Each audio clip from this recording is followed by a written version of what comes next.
শ্রমজীবী মানুষের অধিকার আদায়ের দাবিতে বিক্ষোভে উত্তাল পর্তুগালের রাজধানী লিসবনের রাজপথ।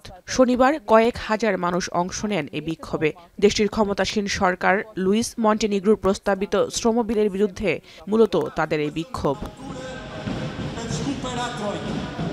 শ্রম আইনের প্রস্তাবিত বিলে বেশ কিছু পরিবর্তন আনতে যাচ্ছে সরকার।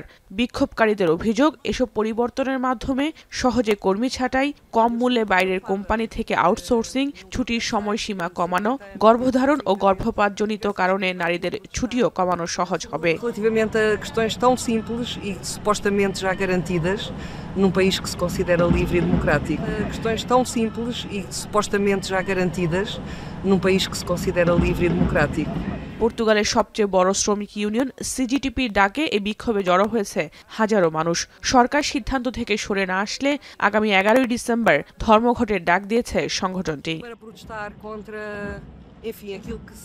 বিক্ষোভকারীরা বেতন বাড়ানোর দাবিও তুলেছে। তথ্য অনুযায়ী 2024 সালে পর্তুগালের 50%-এর বেশি কর্মী গড়ে প্রতি মাসে আয় করে 1000 ইউরোর কম, যেখানে ন্যূনতম মজুরি 870 ইউরো। যদিও সরকারের পক্ষ থেকে জানানো হয়েছে, পশ্চিম ইউরোপের অন্যতম দরিদ্রতম দেশ পর্তুগালের উৎপাদন ক্ষমতা বাড়াতে নতুন শ্রম আইনের বিকল্প নেই। আর সরকারের প্রস্তাবিত শ্রম আইনটি সংসদে পাশ হওয়ার সম্ভাবনা রয়েছে, কারণ এ বিষয়ে ডানপন্থী দল সেগা সমর্থন দিয়েছে। জাহানারা ভুঁইয়া, এখন বিশ্ব।